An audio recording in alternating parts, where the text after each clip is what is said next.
আজকের যেই ক্রাফটটা বানাবো সেইটা হচ্ছে একটা বোনের জন্য।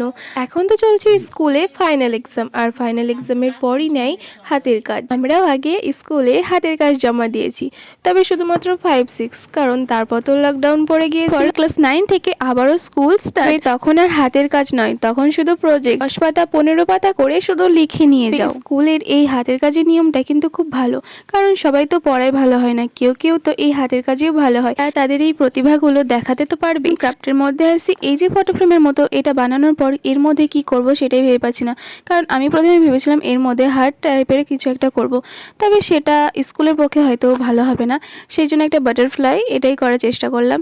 একদিকে পেন্টিং আর একদিকে স্টারের মতো। এগুলো স্টারগুলো আমার করা ছিল, কারণ আগে আমি একবার ব্রেসলেট বানিয়েছিলাম যেটা ফ্রেন্ডশিপ ডেতে, আর অনেকগুলো স্টার বেঁচে ছিল, সেই জন্য ওগুলো রেখে দিয়েছিলাম যদি কোনোদিনও কাজে আসে। এই ক্রাফটটা কি স্কুলের জন্য পারফেক্ট? তোমরা কিন্তু কমেন্টে অবশ্যই জানাবে। আর ক্রাফটটা কি ভালো লেগেছে? যদি ভালো লেগে থাকে তাহলে একটা লাইক করে দিও। টাটা।